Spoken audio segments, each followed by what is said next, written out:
பிரியமான ஆண்டவருடைய பிள்ளைகளே, ஆண்டவர் உலக ரட்சகருமாய் இருக்கிற இயேசு கிறிஸ்துவின் அன்பின் நாமத்தினாலே உங்களுக்கு என்னுடைய அன்பின் வாழ்த்துதலை தெரிவித்துக் கொள்கிறேன். மறுபடியும் கூட இந்த காணொளி மூலமாக இந்த வாரத்தில் உங்களை சந்திப்பதில் நான் மிகவும் மகிழ்ச்சி அடைகிறேன். நீங்கள் நலமாய் இருப்பீர்கள் என்று நான் நம்புகிறேன். ஏனென்றால் உங்களுக்காக நான் ஊக்கமாய் ஜெபிக்கிறேன். உங்களுடைய ஜெப குறிப்புகள் ஏதாவது இருந்தாலும் திருச்சபையுடைய வாட்ஸ்அப் குரூப்பில் உங்களுடைய ஜெப குறிப்புகளை பதிவிடுங்கள். நாங்கள் எப்பொழுதும் உங்களுக்காக ஜெபிக்க கடமைப்பட்டிருக்கிறோம். நீங்களும் எங்களுக்காக ஜெபித்துக் கொள்ளுங்கள். அது மாத்திரமல்ல, உங்களுக்கு எப்பொழுதும் அறிவுறுத்துகிறது போல இந்த கொரோனா காலங்களில் நீங்கள் வீட்டிலேயே பத்திரமாக பாதுகாப்பாக இருக்க வேண்டும். நீங்கள் எப்பொழுதும் மாஸ்கை அணிந்து வெளியே செல்ல வேண்டும். கைகளை சானிடைசர் கொண்டு சுத்தம் செய்து கொள்ள வேண்டும் அல்லது சோப்பை கொண்டு கழுவ வேண்டும். தேசம் நமக்கு நியமித்திருக்கிற சட்டங்களை மதித்து நீங்கள் நடக்க வேண்டும் என்று உங்களிடத்தில் அன்பாய் கேட்டுக் கொள்கிறேன். பிரியமான ஆண்டவருடைய பிள்ளைகளை, இந்த நாளிலே ஆண்டவருடைய வார்த்தைகளுக்கு போவதற்கு முன்பதாக நாம் கண்களை அடைத்து ஆண்டவரை நோக்கி நாம் ஜெபித்து கடந்து போகலாம். கிருபை நிறைந்த நல்ல பிதாவே, இந்த நாளிலே நீர் உம்முடைய ஜனத்தோடு பேசும். நாங்கள் அதை கேட்க ஆவலாய் இருக்கிறோம். இயேசு கிறிஸ்துவின் மூலமாக இவைகளை வேண்டியிருக்கிறோம் நல்ல பரிசுத்த பிதாவே, ஆமென். பிரியமான கர்த்தருடைய பிள்ளைகளே, இன்றைக்கு காலையில் நான் என்னாகம புஸ்தகம் 33ஆம் அதிகாரத்தை மற்றும் 34ஆம் அதிகாரத்தை வாசிக்கும் பொழுது 33ஆம் அதிகாரம் என் இருதயத்தை மிகவும் கவர்ந்தது. இந்த 33ஆம் அதிகாரத்தில் நீங்கள் ஒரு விசேஷத்தை பார்க்க முடியும். இந்த 33ஆம் அதிகாரத்தில் கர்த்தர் மோசேயினிடத்தில் அவர்கள் எகிப்து தேசத்திலிருந்து விடுவிக்கப்பட்டு அவர்கள் கானான் தேசம் போய் சேரும் வரைக்கும் அவர்கள் எங்கெங்கெல்லாம் கூடாரம் போட்டு தங்கி இருந்தார்களோ, ஏனென்றால் இஸ்ரவேல் ஜனங்கள் ஒரே அடியாக அவர்கள் கானான் தேசத்திற்கு போகவில்லை. அவர்கள் கிட்டத்தட்ட 40 வருஷம் அவர்கள் வனாந்திரத்தின் வழியாக அவர்கள் நடத்தப்பட்டார்கள். பல இடங்களிலே அவர்கள் தங்கி தங்கி சென்றார்கள் என்று நாம் பார்க்க முடியும். இந்த அதிகாரம் என்னை மிகவும் கவர்ந்தது. இந்த அதிகாரத்துக்கு இந்த செய்திக்கு ஒரு தலைப்பு இட வேண்டும் என்றால் ஜர்னி ஆஃப் இஸ்ரேல் என்று தலைப்பிடலாம். இஸ்ரவேலின் பிரயாணம் என்று தலைப்பை நாம் இடலாம். இதில் நான் கவரப்பட்ட விஷயங்கள் அநேகம் இருக்கிறது. பிரியமான கர்த்தருடைய பிள்ளைகளை, இது என்னை மிகவும் அதிகமாக உற்சாகப்படுத்தியது, உங்களையும் உற்சாகப்படுத்தும் என்று நான் நம்புகிறேன். அதில் பாருங்கள், கர்த்தர் மோசேவின் மூலமாக மற்றும் ஆரோனின் மூலமாக இஸ்ரவேல் ஜனங்களை வழி நடத்தி கொண்டு வந்தார். கிட்டத்தட்ட 42 இடங்களிலே அவர்கள் தங்க வேண்டியதாயிற்று. 40 வருஷ காலங்களிலே கிட்டத்தட்ட 42 இடங்களிலே அவர்கள் நின்று நின்று நின்று நின்று அவர்கள் கடைசியாக போய் கானான் தேசத்திலே சேர்ந்தார்கள் என்று நாம் அந்த அதிகாரத்தில் பார்க்க முடியும். நான் உங்களை உற்சாகப்படுத்த விரும்புகிறது என்னவென்றால், எத்தனை நிறுத்தங்கள் அவர்களுக்கு வந்தாலும், எத்தனை இடங்களிலே அவர்கள் நின்று போய்விடலாம் என்று நினைத்தாலும், கர்த்தரோ அவர்களுக்கு வாக்குத்தத்தம் பண்ணின அந்த இடத்தை அவர்கள் அடையும்படிக்கு அவர்களை வழிநடத்தி சென்றார் என்பதை நாம் அந்த இடத்துல பார்க்க முடியும். பிரியமான ஆண்டவருடைய பிள்ளைகளே, உங்களுடைய வாழ்க்கையிலேயும் ஆண்டவர் உங்களுக்கு பல வாக்குத்தத்தங்களை செய்திருக்கிறார். அந்த வாக்குத்தத்தங்களுக்கு நேராக கர்த்தர் உங்களை நிச்சயமாகவே நடத்துவார். நிச்சயமாகவே அந்த வாக்குத்தத்தங்களை உங்களுடைய வாழ்க்கையில நீங்கள் சுதந்திரித்துக் கொள்ளுவீர்கள் என்பதில் சந்தேகமே இல்லை. காரணம், கர்த்தர் உங்களை வழி நடத்துகிறார். பிரியமான கர்த்தருடைய பிள்ளைகளே, நீங்கள் கர்த்தருடைய எண்ணத்துக்கு ஏற்றவாறு, அவருடைய எண்ணத்திற்கு, அவருடைய மனதுக்கு இணங்கி நீங்கள் நடக்க வேண்டியது அவசியமாக இருக்கிறது. இஸ்ரவேல் ஜனங்கள் பாருங்கள், அவர்கள் பல இடங்களிலே அவர்கள் நின்று போகலாம் என்று அவர்கள் நினைக்காமல் கர்த்தருடைய இருதயத்தோடு இணங்கி அவர்கள் தொடர்ந்து பிரயாணத்திலே இருந்தார்கள். ஒரு சில இடங்கள் எல்லாம் அவர்களுக்கு மிகவும் திருப்தி அளித்தது. ஏலிம் என்று சொல்லக்கூடிய இடத்திலே அவர்களுக்கு அதிகமான நல்ல தண்ணீர் கிடைத்தது. அவருடைய தாகத்தை தீர்ப்பதற்கு அந்த இடத்துல பல பனை மரங்கள் இருந்தது, பாம் ட்ரீஸ் இருந்தது. அவர்களுடைய இருதயத்தை நர்ச்சர் பண்றதுக்கும், அவர்களுடைய இருதயத்தை பலப்படுத்துவதற்கும் அவர்களுக்கு ஏற்ற உணவு வகைகள் அந்த இடத்துல கிடைத்தது. ஆனாலும் எங்களுக்கு எல்லாம் ஏலிமிலேயே கிடைத்து விடுகிறது என்று இஸ்ரவேல் ஜனங்கள் ஏலிமினுடைய அந்த பிளஷர்ஸிலே அவர்கள் இருந்து விடாமல் அவர்கள் அங்கிருந்து மறுபடியும் எழுந்து தரிசன நிலமான கானான் தேசத்திற்கு புறப்பட்டு போனார்கள் என்று நாம் அந்த அதிகாரத்தில் பார்க்க முடியும். அது மாத்திரமா, அவர்களுக்கு ஏதோம் எல்லைகளுக்கு வரும்பொழுது, ஏதோம் யார்? ஏதோம் இஸ்ரவேலினுடைய சகோதரன். பிரியமான கர்த்தருடைய பிள்ளைகளே, யோசித்து பாருங்கள். ஏதோம் மூலமாக பல தடைகள், ஏதோமின் எல்லைகளுக்கு இஸ்ரவேல் ஜனங்கள் வந்தபோது ஏதோம் அவர்களை முன்னேற விடாதபடிக்கு பல தடைகளை அவர்கள் போட்டார். ஆனால் இஸ்ரவேல் ஜனங்களோ அந்த தடைகளை மீறி அவர்கள் முன்னேறி சென்றதை நாம் அந்த அதிகாரத்தில் பார்க்க முடியும். மாத்திரமா, மோவாபினுடைய எல்லைகளுக்கு அவர்கள் வந்தார்கள். கவனித்து பாருங்கள். மோவாபிய ஸ்திரீகள் அவர்களை வஞ்சகமான தந்திரமான வலைகளிலே இஸ்ரவேல் ஜனங்களை விழவைத்து தேவ கோபத்தையே அவர்கள் மீது வருவித்து விட்டார்கள். ஆகையினாலே தேவ ஜனங்கள் முன்னேற முடியாமல் போயிற்று. ஆனாலும் இஸ்ரவேல் ஜனங்கள் செய்த காரியம் என்ன? தேவனுக்குள்ளாக தங்களை திடப்படுத்திக் கொண்டு, தேவனுக்குள்ளாக தங்களை பலப்படுத்திக் கொண்டு, ஆண்டவருக்குள்ளாக தங்களை பரிசுத்தப்படுத்திக் கொண்டு மறுபடியும் எழும்பி அவர்கள் கானானுக்கு புறப்பட்டு போனார்கள் என்பதை நாம் பார்க்க முடியும்.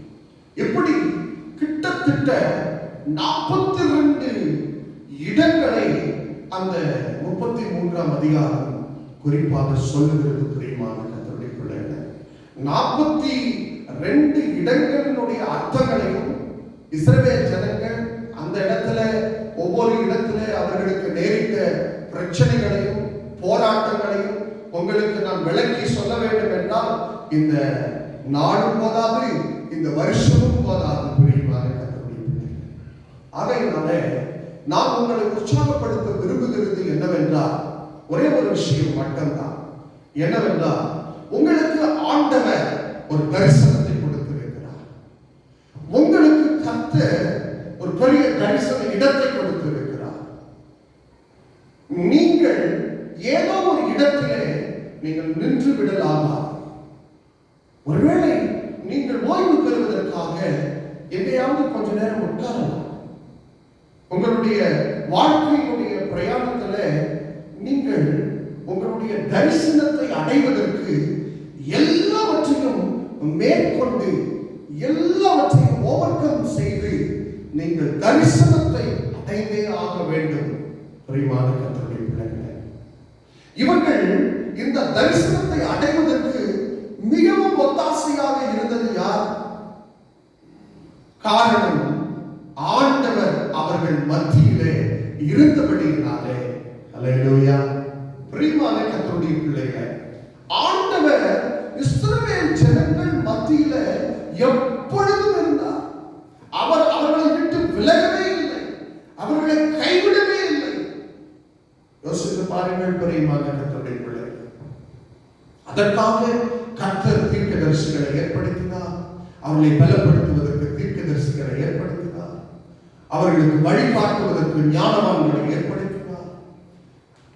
அவர்கள் வழி தவறி போகாமல் இருப்பதற்கு சில ஒழுக்க நெறிகளை ஏற்படுத்தினார். பரிபூர்ண கர்த்தருடைய பிள்ளைகளே, நேற்றும் இன்றும் என்றும் மாறாத தேவன் என்றைக்கும் ஜீவனோடு இருக்கிறார். இன்றைக்கும் உங்களுக்கு ஒரு வாக்குத்தத்தத்தை கொடுத்திருக்கிறார். இன்றைக்கும் உங்களுக்கு ஒரு தரிசனத்தை கொடுத்திருக்கிறார். ஒரு பெரிய ஒரு விஷனை கொடுத்திருக்கிறார். நீங்கள் கால சூழ்நிலைகளை பார்க்கலாகாது, இடங்களை பார்க்கலாகாது.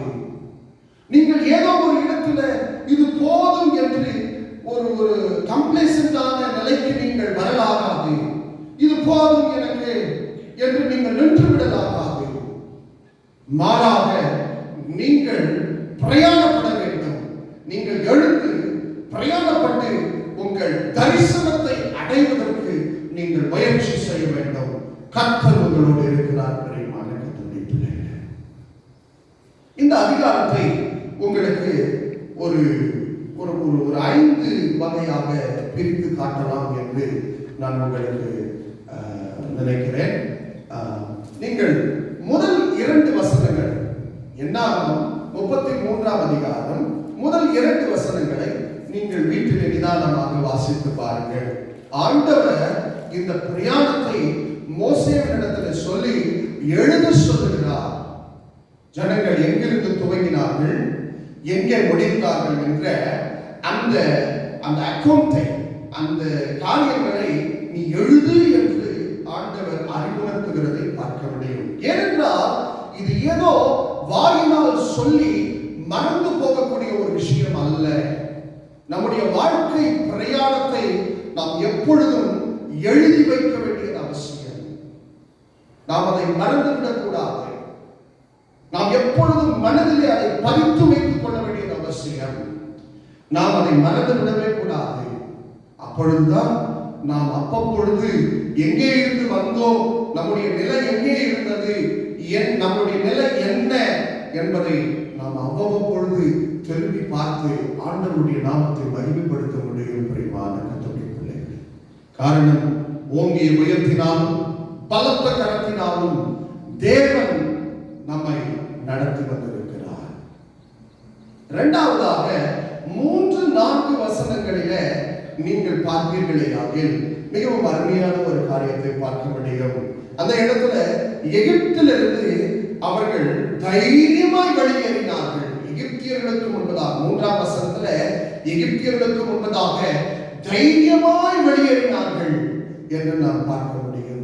4ஆம் வசனத்துல கர்த்தருடைய நியாய தீர்ப்பு எகிப்தியர்களுடைய அந்த தெய்வங்களின் மீது வந்தது என்று நாம் பார்க்க முடியும். பிரியமான கர்த்தருடைய பிள்ளைகளே, எங்கள் இந்த விஷயத்தை கவனத்தில் கொள்ள வேண்டும். இந்த 3-4 வசனங்களிலே சொல்கிறது போல, நீங்கள் பழைய வாழ்க்கையிலிருந்து பழைய வாழ்க்கையை மிதித்து பழைய வாழ்க்கையை உதறி தைரியமாக நீங்கள் புறப்பட வேண்டும் என்று கர்த்தர் இன்றைக்கு உங்களுக்கு கட்டளையிடுகிறார். அல்லேலூயா. பிரியமான கர்த்தருடைய பிள்ளைகளே, நீங்கள் இன்னும் உங்களுடைய பழைய வாழ்க்கையிலேயே பழைய நிலையிலேயே இருக்க வேண்டிய அவசியம் இல்லை. உங்களுக்கு ஒரு தரிசனம் வைக்கப்பட்டிருக்கிறது. நீங்கள் அந்த தரிசனத்தை நோக்கி அந்த தரிசனத்திற்கு நேராக பிரயாணப்படுவதற்கு நீங்கள் எகிப்து என்னும் அந்த அடிமைத்தன வீடாகிய அந்த கட்டிலிருந்து நீங்கள் உங்களை விடுவித்துக் கொண்டு தைரியமாய் புறப்பட்டு வர வேண்டியது அவசியமாக இருக்கிறது. உங்களுக்கு அதற்கு ஒரு தைரியம் தேவை. பிரியமான கர்த்தருடைய பிள்ளைகளே, ஐயோ நான் எகிப்தை விட்டுவிட்டால் எனக்கு வெங்காயம் போயிடுமே, வெள்ளை பூண்டு போயிடுமே, எனக்கு அங்கே கிடைத்த மச்சங்கள் போய்விடுமே, அங்கே கிடைத்த அந்த கறி சாப்பாடு போய்விடுமே, அந்த திருவிழாக்கள் போய்விடுமே, அந்த காரியங்கள் போய்விடுமே என்று நீங்கள் யோசிக்க கூடாது. உங்களுக்கு முன்பதாக ஒரு வாக்குத்தத்தம் பண்ணப்பட்ட நிறைவான பாலும் தேனும் ஓடுகிற ஒரு தேசம் உங்களுக்காக வைக்கப்பட்டிருக்கிறது. பிரியமான கர்த்தருடைய பிள்ளைகளே, இந்த சின்ன சின்ன இழப்புகளை எல்லாம் நீங்கள் பார்க்கலாம். நீங்கள் அங்கே இருந்து அதை உதறி தள்ளிவிட்டு எழுப்பி வருவதற்கு உங்களுக்கு ஒரு தைரியம் தேவை. இயேசு கிறிஸ்துவை பின்பற்றி வருவதற்கு உங்களுக்கு ஒரு தைரியம் தேவை. பிரியமான கர்த்தருடைய பிள்ளைகளே, மூன்றாவதாக 5ஆம் வசனத்திலிருந்து 15ஆம் வசனமுடைய நீங்கள் வீட்டில் நிதானமாய் வாசித்து பார்ப்பீர்களேயாகில், எகிப்திலிருந்து சீனாய் மலை வரையிலையும் அவர்கள் வந்த அந்த காரியத்தை நாம் பார்க்க முடியும். பல ஊர்களை கடந்து அவர்கள் எகிப்திலிருந்து சீனாய் மலை வரையிலையும் அவர்கள் வந்த அந்த காரியத்தை நாம் பார்க்க முடியும். இந்த பிரயாணத்தின் நாட்கள் கிட்டத்தட்ட 1 வருஷத்திற்கும் அதிகமான நாட்களாய் இருந்தது. பிரியமான கர்த்தருடைய பிள்ளைகளே, ஏதோ ஒரே நாளிலே அவர்கள் வந்து விடவில்லை, மாறாக 1 வருஷத்திற்கும் அதிகமான காலங்கள் அதற்கு பிடித்தது. பிரியமான கர்த்தருடைய பிள்ளைகளே, நீங்கள் உங்களுடைய தரிசனத்தை ஏதோ இன்றைக்கு தரிசனம் கண்டு நாளைக்கு உடனடியாக நான் அதை அடைந்து விடுவேன் என்று அப்படிப்பட்ட ஒரு டெல்யூஷனிலே, அப்படிப்பட்ட ஒரு வஞ்சக வலையிலே நீங்கள் சிக்கி இருக்கலாகாது. பிரியமான கர்த்தருடைய பிள்ளைகளே, நீங்கள் தரிசனத்தை அடைவதற்கு கொஞ்சம் காலம் எடுக்கும், கொஞ்சம் நாட்கள் பிடிக்கும். சோர்ந்து போகக்கூடாது, தொடர்ந்து நீங்கள் வர வேண்டும். இன்னொரு விஷயம் என்னவென்றால், இந்த 5ஆம் அதிகாரத்திலிருந்து இந்த 5ஆம் வசனத்திலிருந்து இந்த 15ஆம் வசனம் வரையிலையும் இன்னொரு முக்கியமான விஷயத்தை நீங்கள் பார்க்க முடியும். அவர்கள் பிரயாணப்பட்ட அந்த நேரங்களை பார்க்கிறோம். அவர்கள் சீனாய் மலையிலே இருந்து தேவனுடைய கட்டளைகளை பெற்றுக் கொள்ளுகிற நேரம் தான் அதிகமாய் இருந்தது. ஹல்லேலூயா. பிரியமான கர்த்தருடைய பிள்ளைகளே, உங்களுடைய இருதயம் தேவனுடைய கட்டளைகளை பெற்றுக் கொள்வதற்கு திறந்திருக்க வேண்டும். அதற்கு அதிக நேரத்தை செலவிட வேண்டும். தேவனுடைய நெறிகளை, தேவனுடைய ஒழுக்கங்களை, தேவனுடைய சுபாவத்தை நீங்கள் உங்களுக்குள்ளே உள்வாங்குவதற்கு, உங்களுக்குள்ளே அடைவதற்கு உங்கள் இருதயம் திறந்திருக்க வேண்டும். அதற்கு அதிக நேரத்தை செலவிட வேண்டும். பிரியமான கர்த்தருடைய பிள்ளைகளே, வேதம் சொல்லுகிறது, ஆண்டவராகிய இயேசு கிறிஸ்து இதோ வாசற்படியில் நின்று அவர் தட்டுகிறார். ஒருவன் அவருடைய சத்தத்தை கேட்டு திறப்பானாக ஆண்டவர் உள்ளே வந்து அவனோடு விருந்துண்டுவார் என்று வேதம் சொல்லுகிறது. பிரியமான கர்த்தருடைய பிள்ளைகளே, இயேசு கிறிஸ்துவுடைய கட்டளைகள், இயேசு கிறிஸ்துவுடைய வார்த்தைகள், இயேசு கிறிஸ்துவுடைய வாழ்க்கை உங்களுடைய இருதயத்திலே பதிவதற்கு நீங்கள் இருதயத்தை திறந்து கொடுக்க வேண்டியது அவசியமாக இருக்கிறது. அதை ஏற்றுக்கொள்வதற்கு உங்களுக்கு உங்களுடைய மனதை நீங்கள் திறக்க வேண்டியது அவசியமாக இருக்கிறது. அதற்கு நேரத்தை அதிகமாய் கொடுக்க வேண்டியது அவசியமாக இருக்கிறது என்பதைத்தான் இந்த 5ஆம் வசனத்திலிருந்து 15ஆம் வசனம் வரையிலையும் நாம் புரிந்து கொள்ள முடியும். 16ஆம் வசனத்திலிருந்து 49ஆம் வசனமுடைய சீனாய் மலையிடத்திலிருந்து கட்டளைகளை பெற்ற பிறகு சீனாய் மலையிடத்திலிருந்து யோர்தான் நதியினுடைய கரையோரம் வரையிலையும் வந்த காரியத்தை பார்க்க முடியும். பிரியமான கர்த்தருடைய பிள்ளைகளே, இந்த வசனங்களை நாம் வாசிக்கும் பொழுது நீங்கள் வேகமாக அவர்கள் அந்த காரியங்களை, அந்த லிஸ்டை இந்த இடத்துல இருந்து இந்த இடத்துக்கு போனார்கள், இந்த இடத்துல இருந்து இந்த இடத்துக்கு போனார்கள் என்று வேகமான அந்த பதிவுகளை நாம் பார்க்க முடியும். அவர்களுடைய இது இது இது என்ன காண்பித்துக் கொடுக்கிறது? இது இது எதை காண்பித்துக் கொடுக்கிறது? பிரியமான கர்த்தருடைய பிள்ளைகளை, சீனாய் மலையிலிருந்து அவர்கள் யோர்தான் நதி கரையில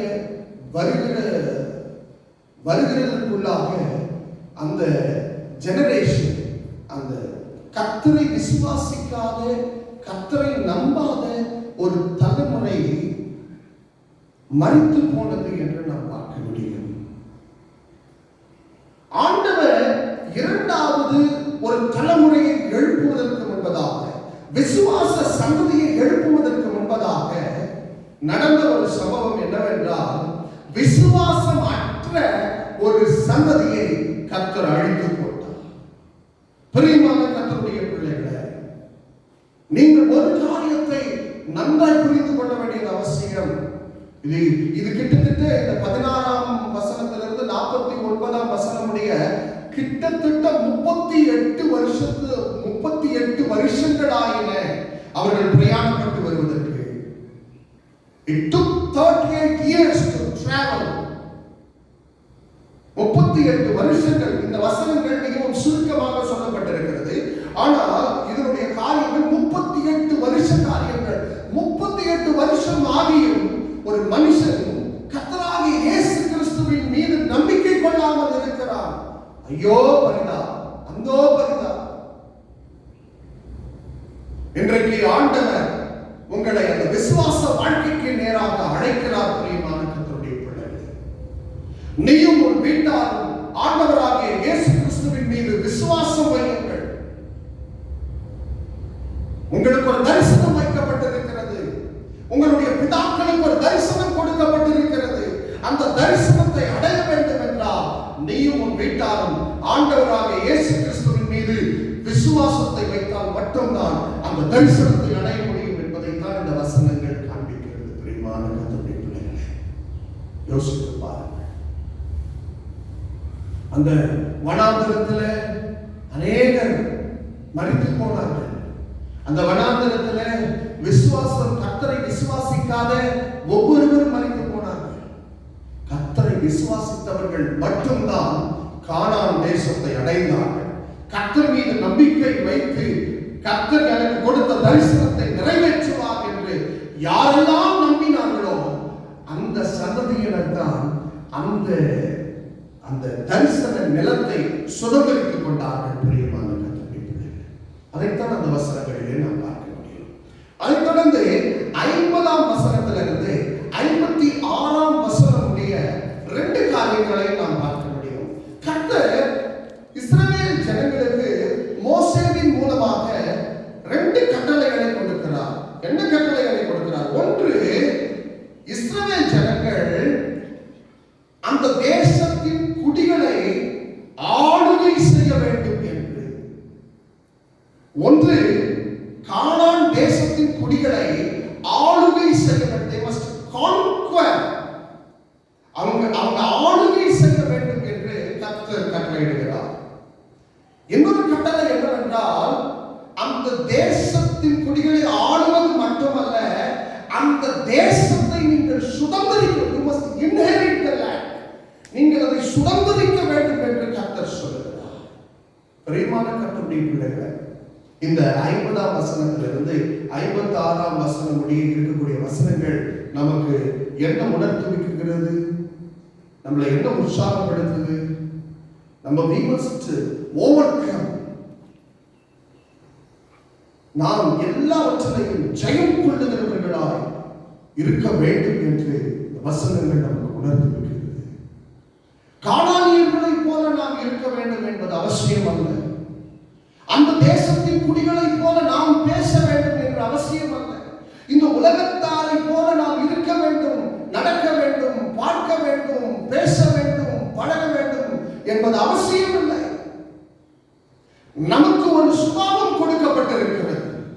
அந்த சுபாவம் கர்த்தரிடத்திலிருந்து, பரத்திலிருந்து வந்திருக்கிறது. அந்த சுபாவம் தான் இந்த உலகத்தின் ஜென்ம சுபாவத்தை மேற்கொள்ள வேண்டும் என்று ஆண்டவர் அழைக்கிறார். பிரியமான கர்த்தருடைய பிள்ளைகளே, நீங்கள் ஒரு காரியத்தை நன்றாய் புரிந்து கொள்ள வேண்டும். எப்பொழுது பரலோக சுபாவம் உங்களுக்குள்ளே வந்து அந்த பரலோக சுபாவம் ஜென்ம சுபாவமான இந்த உலக சுபாவத்தை மேற்கொள்ளுகிறதோ, மேற்கொள்ளக்கூடிய வல்லமை அந்த சுபாவத்திற்கு உண்டு, அந்த பரலோக சுபாவத்திற்கு உண்டு. எப்பொழுது மேற்கொள்ளுகிறதோ அப்பொழுது கர்த்தர் உங்களுக்கு கொடுத்த அந்த தரிசனத்தை நீங்கள் சுதந்திரிக்க முடியும் என்பதுதான் அதனுடைய அர்த்தம்.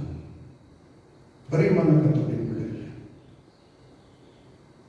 இன்றைக்கு அநேகர் சொல்லுகிற வண்ணம் கர்த்தர் எனக்கு தரிசனத்தை கொடுத்திருக்கிறார், தரிசனத்தை கொடுத்திருக்கிறார், கர்த்தர் எனக்கு தரிசனத்தை காண்பித்திருக்கிறார் என்றெல்லாம் சொல்லுகிறார்.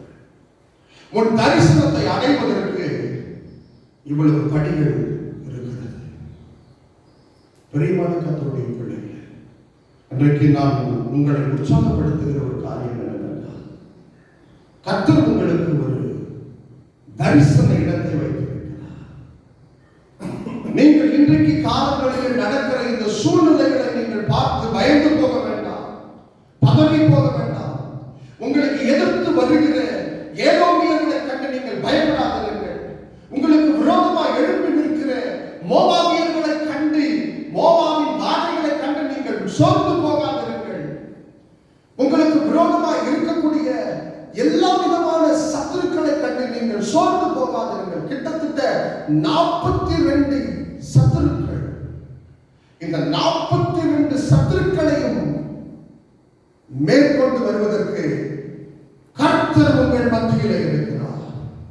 இஸ்ரவேலின் தேவனாகிய கர்த்தர் அன்றைக்கு இஸ்ரவேலின் மத்தியிலே எப்படி இருந்தாரோ அப்படி போலவே இன்றைக்கும் அவர் உங்கள் மத்தியிலே இருக்கிறார். பிரியமான கர்த்தருடைய பிள்ளைகளே, ஆகையினாலே நான் உங்களுக்கு சொல்லுகிற காரியம் என்னவென்றால், நிச்சயமாகவே நீங்கள் உங்கள் தரிசனத்தை அடைந்தே தீருவீர்கள் என்பதில் சந்தேகமே இல்லை. எல்லாரும் கண்களை அடைத்து ஆண்டவரை நோக்கி நாம் ஜெபிக்கலாம். கிருபை நிறைந்த பிதாவே, இந்த நல்ல வேலைக்காக, உம்முடைய நல்ல வார்த்தைகளுக்காக ஸ்தோத்திரம். ஆண்டவரே, எங்களுக்கு நீர் வைத்திருக்கிற அந்த தரிசனத்தை அடைவதற்கு எங்களை விசுவாசம் உள்ளவர்களாக மாற்றும். 42 அல்ல, 42க்கும் அதிகமான தடைகள் எங்களுக்கு வந்தாலும் எல்லா தடைகளையும் மேற்கொண்டு தரிசனத்தை அடைவதற்கு கர்த்தர் எங்களுக்கு கிருபை தார். காரணம், கர்த்தர் எங்கள் நடுவில் இருக்கிறேன், நீர் வாக்கு பண்ணியிருக்கிறேன், நான் உன்னை விட்டு விலகுவதும் இல்லை, உன்னை கைவிடுவதும் இல்லை என்று வாக்கு பண்ணியிருக்கிறேன். ஆகையினாலே நீர் எங்கள் மத்தியில் இருக்கிறபடினாலே எங்களுடைய தரிசனத்தை நாங்கள் அடைவதற்கு எங்களுக்கு கிருபை தார். நாங்கள் எங்களை இயேசு கிறிஸ்துவுக்குள்ளால் ஒப்புக் கொடுக்கிறோம். எங்கள் இருதயங்களை ஆண்டவராகிய இயேசு கிறிஸ்துவனுடைய சட்டதிட்டங்களுக்கும் ஒழுக்க நெறிகளுக்கும் வாழ்க்கைக்கும் எங்களை ஒப்புக் கொடுக்கிறோம். எங்களுடைய தரிசனத்தை நாங்கள் அடைய எங்களுக்கு உதவி செய்தருளும் ஆண்டவரே. கர்த்தருடைய செய்ய போகிற தயவுக்காக நன்றி செலுத்துகிறோம். இயேசு கிறிஸ்துவின் மூலமாக இவைகளை வேண்டி நிற்கிறோம் நல்ல பரிசுத்த பிதாவே. ஆமென்.